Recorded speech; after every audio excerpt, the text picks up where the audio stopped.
बिस्मिल्लाहिर्रहमानिर्रहीम। आज आप लोगों के साथ शेयर करूंगी मैं मटन रान रोस्ट या फिर मटन लेग की रेसिपी, जिसको मैं बनाऊंगी बिना पपीते के, बिना कचरी पाउडर के, बिना किसी मीट टेंडराइज़र के। कमर्शियल स्टाइल तरीके से मटन रान रोस्ट आज घर में तैयार करूंगी, वो भी बहुत ही आसानी के साथ, जिसको आप एक दफ़ा ट्राई करेंगे तो आप बाज़ार से मटन रान रोस्ट बनवाना भूल जाएंगे। तो फिर रेसिपी को एंड तक देखें, अच्छी लगे तो लाइक भी कर दें और चैनल पर न्यू हैं तो चैनल को भी ज़रूर सब्सक्राइब कर लें। अस्सलाम वालेकुम माय यूट्यूब फैमिली, कैसे हैं आप लोग? खुश रहें, आबाद रहें, जहाँ भी रहें हंसते मुस्कुराते रहें। मैं हूँ हादिया और वेलकम करती हूँ आप लोगों को कुकिंग सीक्रेट्स विद हादिया में। तो चलें फिर जल्दी से रेसिपी स्टार्ट कर लेते हैं। कमर्शियल स्टाइल मटन रान रोस्ट बनाने के लिए यहाँ पर मैंने एक अदद ली है मटन की रान। अच्छा, इसका वज़न जो है वो 1.5 किलो है। इसके साथ ही देखें ये एक अदद झिल्ली या इसको आप पर्दा कह लें, ये लगा हुआ होता है। इसको मैंने रिमूव नहीं किया, आपने भी रिमूव नहीं करना। रान पर आपको थोड़ा सा फ़ैट नज़र आ रहा है, इसको भी आपने रिमूव नहीं करना क्योंकि ये अपने ही फ़ैट में गल कर तैयार होगी। अब मैं इस पर लगाऊंगी कट्स ताकि इसकी मैरिनेशन प्रॉपर हो। तो ये जो जॉइंट आपको नज़र आ रहा है इसको भी मैं बेंड कर दूंगी ताकि पकाते वक्त आपको किसी भी तरह की कोई मुश्किल पेश ना आए। उंगली की मदद से मैं प्रेस करके इस पर एक निशान लगा लूँगी और फिर छुरी की मदद से मैं एक हल्का सा कट इस पर लगाऊंगी। उसके बाद मैं इसको बेंड कर दूंगी तो देखें ये ईज़िली बेंड हो जाएगी। इस तरह करने से देखें आपको पकाते वक्त किसी भी तरह की कोई प्रॉब्लम पेश नहीं आती। इसका साइज़ भी एक प्रॉपर शेप में आ जाता है और आप इसको ईज़िली किसी भी पैन में पकाकर तैयार कर सकते हैं। तो अब एक तेज़ अदद नाइफ़ आपने लेनी है और इस तरह से इसके ऊपर डीप कट्स लगाने हैं ताकि जब हम इसकी मैरिनेशन करें तो वो अंदर तक जाए और मटन के हर बाइट में आपको बेहतरीन जायका मिले। रान के दोनों तरफ आपने गहरे कट्स लगा लेने हैं जैसा कि आपको वीडियो में नज़र आ रहा है। तो देखें मैंने कितने गहरे कट्स लगाए हैं। इसी तरह के कट्स लगाकर आपने भी इसको तैयार कर लेना है। तो अब सबसे पहले मैं इसकी करूँगी मैरिनेशन को तैयार। तो जिसके लिए मैं ले रही हूँ 1 कप दही। दही मैंने गाढ़ा यूज़ किया है, इसको छन्नी में डाल के रख दिया था, इसका सारा पानी स्ट्रेन कर दिया है। आपने भी गाढ़ा दही यूज़ करना है। इसके अलावा इसमें शामिल करूँगी 1 टेबल स्पून अदरक लहसुन का पेस्ट और शामिल करूँगी इसमें 4 से 5 हरी मिर्चें जिसको मैंने चॉपर में चॉप कर लिया था। 1 टेबल स्पून इसमें ऐड कर दी हैं। नमक शामिल कर रही हूँ मैं 1.5 टीस्पून। आप लोग अपने टेस्ट के अकॉर्डिंग नमक ऐड करिएगा, कम या ज़्यादा जितना आपको पसंद हो। इसके अलावा लाल मिर्चों का पाउडर डालूंगी जो कि है 1 टेबल स्पून और शामिल करूंगी इसमें कश्मीरी लाल मिर्च भी। ये तीखी नहीं होती मगर कलर बहुत ही खूबसूरत आता है। 1 टीस्पून मैं इसमें हल्दी पाउडर का भी शामिल करूंगी और शामिल करूंगी इसमें 1 टेबल स्पून पिसा हुआ धनिया। अब शामिल करूंगी इसमें 1 टेबल स्पून भुना कुटा हुआ ज़ीरा जिसको मैंने ड्राई रोस्ट करने के बाद मिक्सी जार में ग्राइंड कर दिया था। 1 टेबल स्पून शामिल किया है।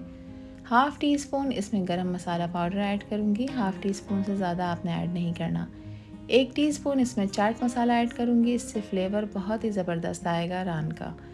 1 टीस्पून इसमें काली मिर्च का पाउडर ऐड करूँगी और शामिल करूँगी इसमें 1 टीस्पून दालचीनी का पाउडर जिसको मैंने मिक्सी जार में डालकर इसका पाउडर बना लिया था। ये 1 टीस्पून शामिल किया है। अच्छी बाइंडिंग के लिए मैं इसमें शामिल कर रही हूँ 2 टेबल स्पून कॉर्नफ्लोर। ये वही कॉर्नफ्लोर है जिससे सूप को गाढ़ा किया जाता है।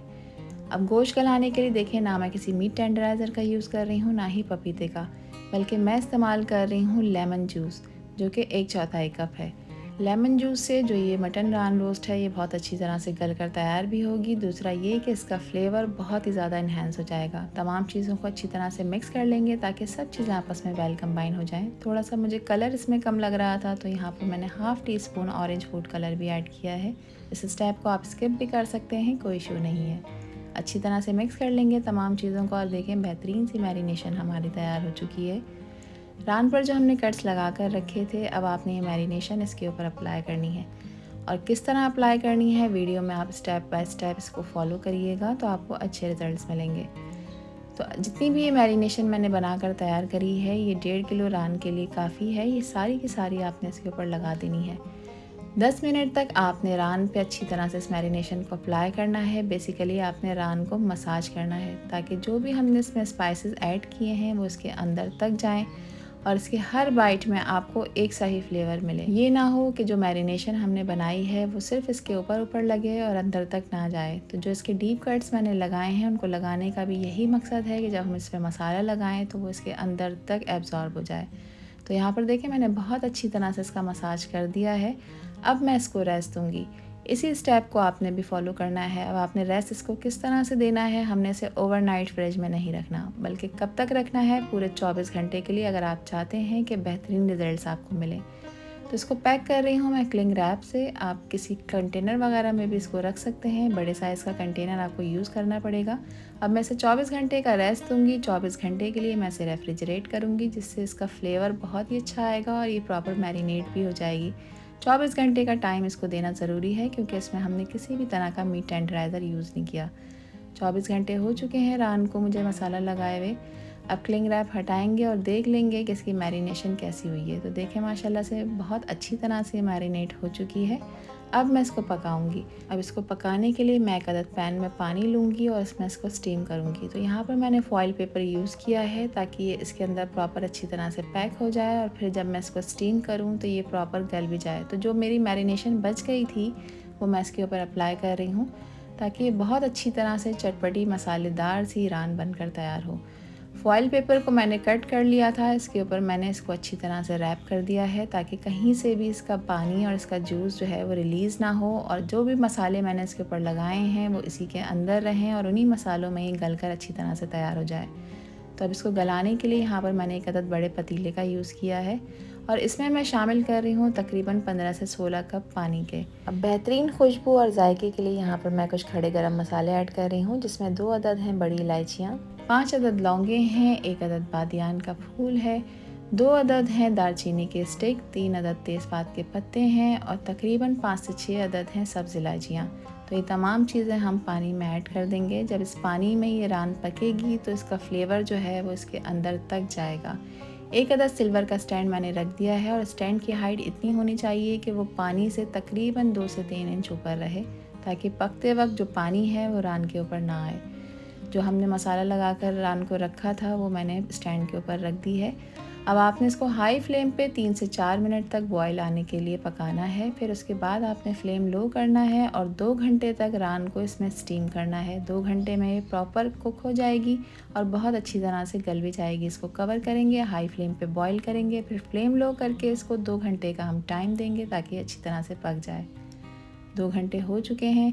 बीच बीच में मैं इसको चेक करती रही थी। यहाँ पर मैं एक वुडन स्क्वायर का यूज़ कर रही हूँ, ताकि इसकी मदद से मैं इसको चेक करूँ। तो देखें ये आराम से इसके आर पार हो रहा है। इट मीन्स कि रान जो है वो प्रॉपर गल चुकी है, क्योंकि इसको हमने प्रॉपर मैरिनेट किया है और प्रॉपर पकाया भी है। तो रान को अब रख दिया है मैंने किचन काउंटर टॉप पर। इसको हम अनरैप करेंगे। जो भी हमने इसके ऊपर फॉइल लगाई थी इसको हम खोल लेंगे। अब आपने इसकी स्टीम को थोड़ा सा रिलीज़ करना है और इसको थोड़ा सा ठंडा होने देना है। किचन काउंटर टॉप पे आपने इस काम को करना है। इसको हम थोड़ा सा रेस्ट देंगे, ताकि ये थोड़ी सी ठंडी हो जाए।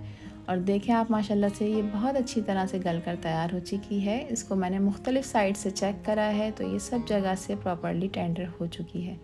और आप देखें जो हमने इस पर मसाला लगाया था वो कितनी अच्छी तरह से इसके ऊपर कोट हो चुका है।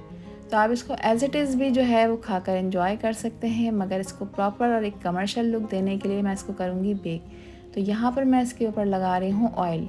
2 टेबल स्पून मैंने इसके ऊपर ब्रश कर दिया है ऑयल का। कोई सा भी ऑयल आप यूज़ कर सकते हैं, ऑलिव ऑयल का भी यूज़ कर सकते हैं। अब मैं इसको करूँगी बेक। तो प्री हीट होने के लिए रख दिया था मैंने ओवन को 190 डिग्री पे 10 मिनट्स के लिए। ओवन मेरा प्री हीट हो चुका है। अब इस रान को मैं रखूँगी 30 मिनट के लिए 190 डिग्री पे। 30 मिनट में ये बहुत अच्छी तरह से बेक हो जाएगी, ऊपर से क्रिस्पी हो जाएगी, एक अच्छा खूबसूरत कलर हो जाएगा और अंदर से बहुत ही जूसी बनकर तैयार होगी। तो चलें इसको मैंने रख दिया है बेकिंग ट्रे पे। बेकिंग ट्रे पे भी मैंने ब्रश कर दिया था ऑयल का, ताकि ये जले नहीं और चिपके नहीं। अब इसको मैं लगा रही हूँ ओवन में बेक करने के लिए आधे घंटे के लिए। अगर आपके पास ओवन नहीं है तो आप किसी बड़े पतीले में कोई स्टैंड रखकर इसको बेक कर सकते हैं। आपको ऐसे ही रिजल्ट्स मिलेंगे। जब तक रान रोस्ट हो रही है, बेक हो रही है, जब तक मैं एक और काम कर लेती हूँ। यहाँ पर जो इसकी मैरिनेशन बच गई थी इसमें मैंने 1 अदद शिमला मिर्च ऐड की है। 1 अदद मीडियम साइज़ की प्याज को मैंने जुलियन स्टाइल में कट कर लिया था और शामिल करी हैं मैंने इसमें लाल मिर्चें, जिसको मैंने लंबाई में सेंटर में से हाफ़ कर लिया है। तमाम चीज़ों को इस मैरिनेशन में अच्छी तरह से कोट कर लेंगे और इन सब्जियों को आपने सौटे करना है सिर्फ 2 से 3 मिनट के लिए। इनको आपने गलाना नहीं है, क्योंकि अब हम इसके साथ एक प्लेटर सर्व करेंगे। प्लेटर की रेसिपी मैं ऑलरेडी अपने चैनल पर आपके साथ शेयर कर चुकी हूँ। उसमें मैंने आपको राइस बनाना भी सिखाए थे। सेम वही राइस जो है वो मैं इस प्लेटर में ऐड करूँगी। तो राइस मैंने बनाकर तैयार कर लिए थे। अब इस राइस को मैं सर्व करूँगी मज़ेदार चटपटी रान के साथ। जब आप इन चावलों के साथ रान को सर्व करते हैं तो बिल्कुल ऐसी लुक आती है जैसे आपने इसको किसी बड़े होटल से ऑर्डर किया है। प्लेटर रेडी हो चुका है। अब इसके ऊपर मैं रखूँगी रोस्ट हुई हुई रान जो कि बेक होके बाहर आ चुकी है। तो यहाँ पर आप माशाल्लाह से इसकी लुक चेक करें, इसका कलर चेक करें, कितना खूबसूरत और कितना ज़बरदस्त इसका कलर आया है। इसकी लुक से ही आपको अंदाज़ा हो गया होगा कि ये कितनी माउथ वाटरिंग और कितनी टेस्टी बनकर तैयार हुई है। एक बोटी मैं आपको तोड़ के भी चेक करा देती हूँ। देखें गोश्त प्रॉपर तौर से गल चुका है, बहुत अच्छी तरह से टेंडर हो चुका है और रेशा रेशा हो रहा है क्योंकि इसको हमने प्रॉपर मैरिनेट किया था और प्रॉपर पकाया था। मज़ेदार से इस मटन लेग रोस्ट को आप सर्व करें किसी भी दावत में। बिलीव मी, आपके मेहमान आपसे इम्प्रेस हुए बगैर नहीं रह सकेंगे और कोई यकीन ही नहीं करेगा कि इस प्लेटर को आपने घर में तैयार किया है, वो भी बहुत ही आसानी के साथ। तो इस रेसिपी को ट्राई करें और दें मुझे अपना फीडबैक कि आपकी रेसिपी कैसी बनी। मैं उम्मीद करती हूँ कि ये रेसिपी और वीडियो आप लोगों को पसंद आई होगी। पसंद आई हो तो कमेंट सेक्शन में अपना प्यारा सा फीडबैक मुझे लाजमी शेयर करिएगा। आपसे फिर मिलूँगी इंशाल्लाह एक न्यू वीडियो में एक न्यू रेसिपी के साथ। जब तक हादिया को दीजिए इजाज़त। अपना बहुत सारा ख्याल रखिएगा, अपनों का भी ख्याल रखिएगा और मुझे भी अपनी प्यारी दुआओं में याद रखिएगा। अल्लाह हाफिज़, अल्लाह निगहबान।